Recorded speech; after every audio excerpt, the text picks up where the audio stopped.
मत करना कभी भी भगवान का भरोसा करना, कभी भी भगवान पर भरोसा मत करना कि तैने बहुत कुछ दे दिया मुझे, जितना वापिस चाहिए मुझसे ले ले। तो भगवान को भी तो लगना चाहिए, सारे भिखारी नहीं आते, कोई बादशाह भी तेरे दरबार के अंदर।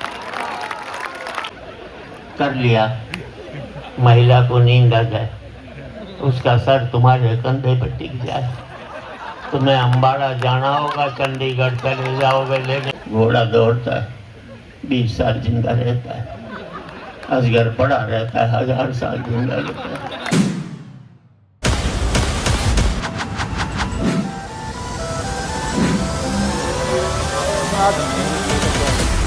नमस्कार दोस्तों, तो होली लगभग आ चुकी है, 2 दिन बाकी हैं और 2 दिन पहले का ही प्रोग्राम सुप्रीम कोर्ट में हुआ, जिसमें आप देख सकते हैं चीफ जस्टिस साहब और काफ़ी गणमान्य लोग और कवियों ने जो समा बांधा, उसका मौका लगा कुछ कवर करने का। और ये सुप्रीम कोर्ट के परिसर के अंदर ही समारोह हुआ, होली मिलन समारोह, जिसके अंदर काफ़ी कवियों ने मनमोहक अंदाज से अपनी कविताएँ पढ़ी।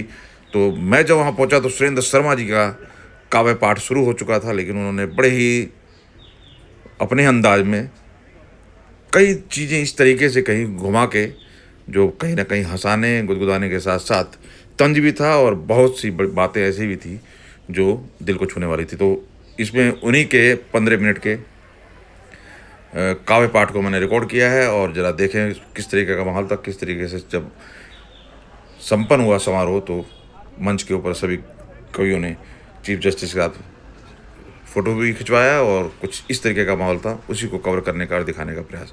तो पूरा वीडियो देखें और सुने, तंज वे में हंसते हंसाते बहुत सी बातें कह गए सुरेंद्र शर्मा जी, जो कि वो उस चीज़ के लिए प्रख्यात भी हैं। वो हंसते नहीं हैं, हंसाते हैं और अपनी बात को कह जाते हैं। चलिए शुरू करते हैं वीडियो। क्योंकि मैं सीधी सीधी सी बात करता हूँ, कोई अच्छी बात नहीं करता। मैं कभी मंदिर में नहीं जाता, जब भी जाता हूँ तभी जाता हूँ जब मंदिर वाले प्रोग्राम करें, और भगवान की आंखों में आंख डालकर एक ही बात कहता हूँ, बात अच्छी लगे तो तालियां उठा देना कि तैने बहुत कुछ दे दिया मुझे, जितना वापिस चाहिए मुझसे ले ले। तो भगवान को भी तो लगना चाहिए, सारे भिखारी नहीं आते, कोई बादशाह भी तेरे दरबार के अंदर।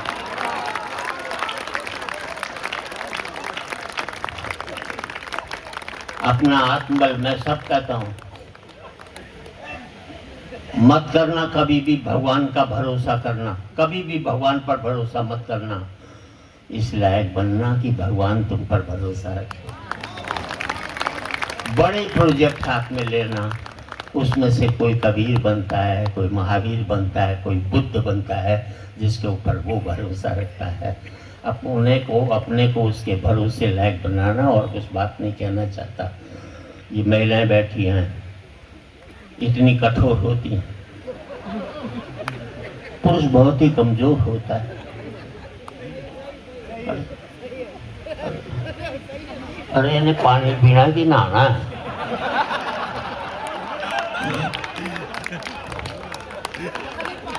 यही होते हैं बड़े पद वाले, पानी भी मांगे तो लोग बाल्टी दियाते हैं। लोग नहीं आता इनको क्या करते।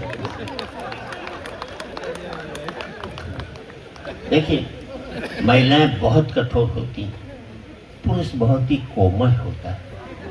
आपको विश्वास नहीं हो, मान लीजिए दिल्ली से चंडीगढ़ वाली ट्रेन में जा रहे हो, बगल में कोई महिला बैठी हो, आपको नींद आ जाए, आपका सर महिला के कंधे पे टिक जाए, एक झटके में तुम्हें उठा देगी, इतना कठोर होती है।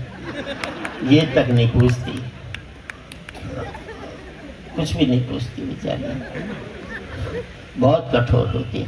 अपनी पर आ जाए तो पड़ोसी से पिटवा सकती है, और अपनी पर आ जाए तो तुम्हें जेल भिजवा दें। ये महिलाएं इतनी कठोर होती।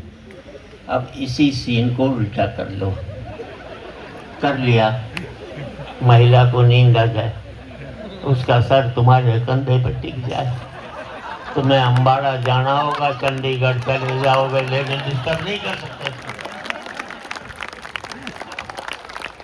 ये होता पुरुष बड़ा कोमल होता, भाई नेचर से हम कोमल होते हैं।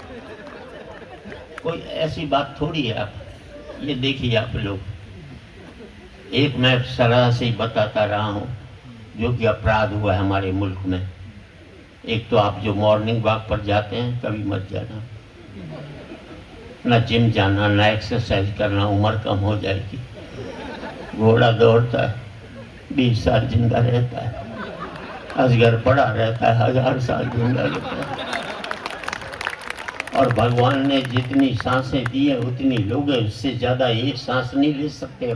मानते हो कि नहीं? मानते हो तो जब आप दौड़ोगे तो जल्दी जल्दी सांस लोगे, जल्दी जल्दी छोड़ोगे। घर में चुपचाप पड़े रहोगे, धीरे धीरे सांस लोगे, धीरे धीरे छोड़ोगे, ज़्यादा उम्र तक नहीं। अभी 4 दिन पहले आपके वकीलों की वो थी ना वोटिंग, 4 घंटे दिन में जाम में फंसा रहा और रात को घर में 2 घंटे जाम में फंसा रहा। अपने मुकद्दर में तो जाम में ही फंसा लेता है, क्या करें इसको। और जो चीज कहना चाहता हूँ, जिंदगी में मत करना किसी भी पद प्रतिष्ठा पैसा, ये मत करना, ये आपकी ऊंचाई नहीं है। What is your height? Your depth is your height.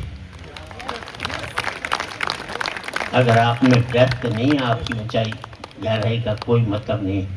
ऊंचाई नहीं होती है पतंग की, ऊंचाई होती है पेड़ की, कि जितना बड़ा होता है उतना ही धरती में गढ़ा होता है।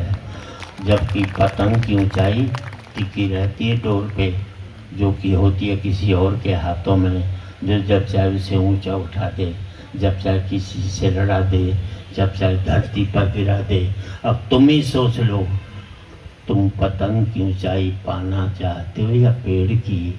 क्योंकि पेड़ की ऊंचाई पाने के लिए धरती में गड़ना जरूरी है, और पतंग की ऊंचाई पाने के लिए किसी के हाथ में जोड़ देना आपकी मजबूरी है। मैं जितने भी बड़े पद पर हैं उन सबको कहता हूँ, आपको बंदूक चलाने का हक है। भाई इतना ध्यान रखे तुम्हारे कंधे पर कोई बंदूक रखकर न चला पाए, वरना वो सब अलग निकल जाएंगे। 4 पंक्ति और देना चाहता हूँ। जिंदगी में कभी किसी गरीब का मजाक मत उड़ाना। ईश्वर ने जिसको दिया है सब महत्वपूर्ण है। अमेरिका जाइए, सारे भारतीय दुखी मिलेंगे, सबके पास पैसा है।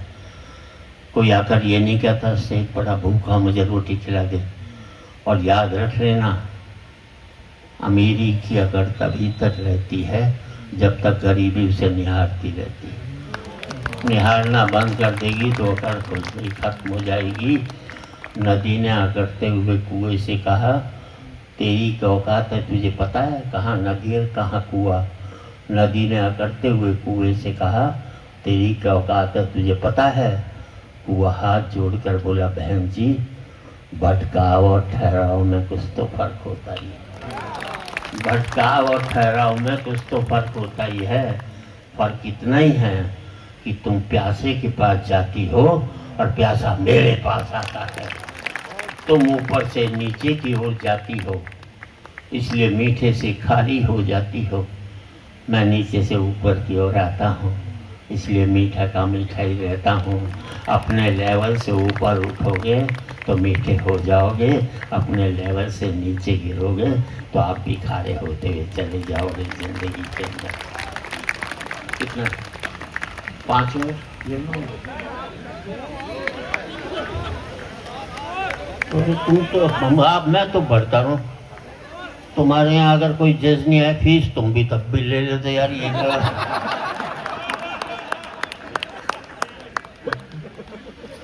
खैर कोई ऐसी बात नहीं, मैं पढ़ देता हूँ, कोई बड़ी बात नहीं होती ज़िंदगी में। मैं आपसे बस, आप जब रिटायर हो जाएं बस इतना काम कर देना, हम ये यूपी वालों पर एक मुकदमा करना है। भगवान कृष्ण ने बांसुरी तो वहाँ बजाई, बांस हमारे यहाँ बजा। वो जो हमारी धरती इस्तेमाल की उसका भाड़ा उनसे लेना पड़ेगा। जहाँ तूने बांसुरी बजाई थी वहीं तुझे बांस बजाना चाहिए था। हमारी धरती पर बांस आने की क्या जरूरत?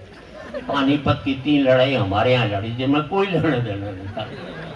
बस हमें हमारी धरती को युद्ध के लायक समझा। और सबसे बड़ी बात, एक तो पतियों, जब भी घर में घुसो मुंह लटका करके घुसो, उदास हो करके घुसो, लुगाई समझ जाएगी कंट्रोल में है। हंस कर घुसोगे 50 सवाल करेगी किसके साथ बैठा था। घर में ही सूजा पड़ा रहता है, बाहर कैसे हंस कर आया है बता तो सही। उसे लगता है मेरे जीते जी इसकी हंसने की हिम्मत कैसे हुई जो ये हंस। और मैं हरियाणा का हूँ साहब, मुझे घमंड है, मैं हरियाणा का हूँ। एक ने ताली बजाई क्योंकि हमारे बेटे 100% बाप की बात मानते हैं और किसी स्टेट में बेटे 100% बाप की बात नहीं मानते। वो हरियाणा में बाप ने बेटे से कह दिया कल तेरा रिजल्ट आ रहा है, फेल हो जाए तो मुझे अपना बाप मत कहियो। छोरा बोला ठीक। अगले दिन बेटा आया, बाप ने पूछा क्या रिजल्ट रहा? बोले छोड़ना राम प्रसाद क्या करेगा पूछ करके। इसे कहते हैं बाप की बात मानना। अच्छा, हमें अपने बेटों पर 100% कॉन्फिडेंस होता है, आपको 60-70, हमें 100। वो हरियाणा में एक बाप अपने बेटे को कूट रहा था और स्टेट में बच्चे पीटे जाते, हमारे यहाँ कूटे जाते। किसी ने बाप से पूछ लिया बेटे को क्यों कूट रहा है? बोले यार क्या करूं, कल इसका रिजल्ट आने वाला है और आज मुझे बाहर जाना है। ये है कॉन्फिडेंस। मालूम है 100% फेल होगा तो साले को आज ही कूट काट करके चलो इसको। अच्छा, मैं दिल्ली के Shri Ram college of commerce में पढ़ा, बेस्ट कॉलेज कॉमर्स का। सेकेंड ईयर में मैं फेल हुआ। मैंने अपने बाप को 6 महीने तक पता नहीं लगने दिया कि मैं फेल हो गया।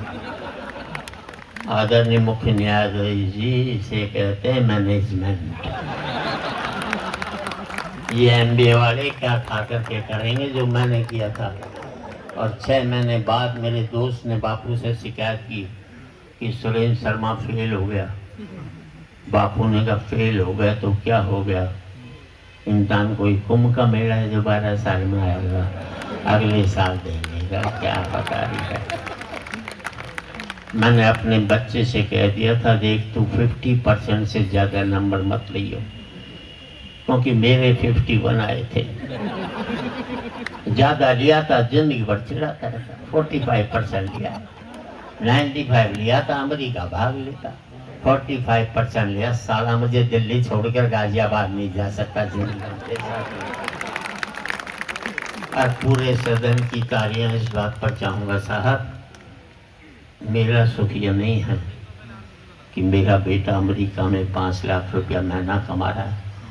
मेरा सुख है मेरा बेटा 50,000 रुपया महीना कमा रहा है, लेकिन शाम का खाना मेरे साथ बैठे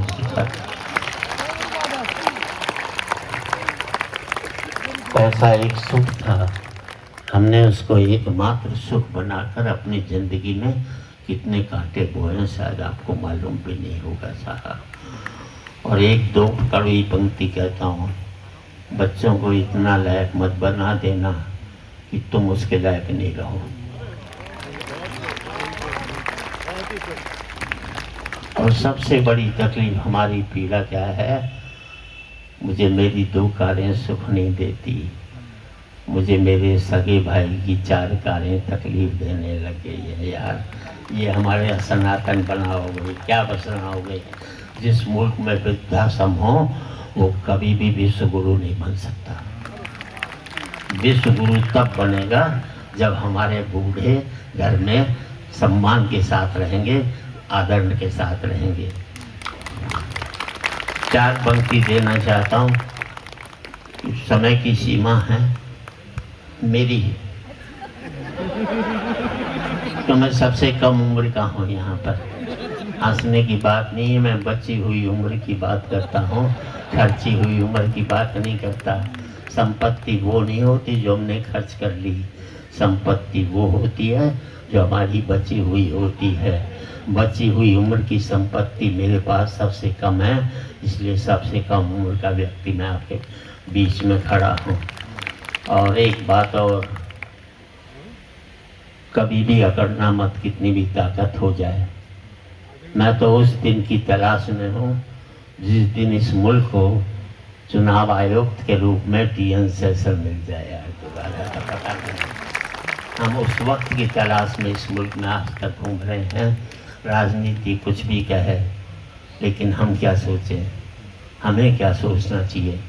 छोड़ दो कौन क्या बोलता है, लेकिन हम क्या सोचें कि आज एक बार कहें, आखिरी बार कहें, क्या पता तुम न रहो, क्या पता हम न रहें।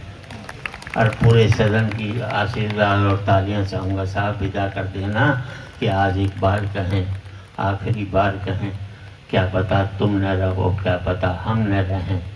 मंदिरों मस्जिद की या किसी इमारत की माटी तो लगी उसमें भाई मेरे भारत की। मंदिरों मस्जिद की या किसी इमारत की माटी तो लगी उसमें भाई मेरे भारत की। लहू था हिंदू का, अल्लाह शर्मिंदा रहा, मरा मुसलमान तो राम कब जिंदा रहा। बिखरे बिखरे हैं सभी, आओ मिलजुल कर रहें, क्या पता तुम न रहो, क्या पता। बहुत बहुत धन्यवाद।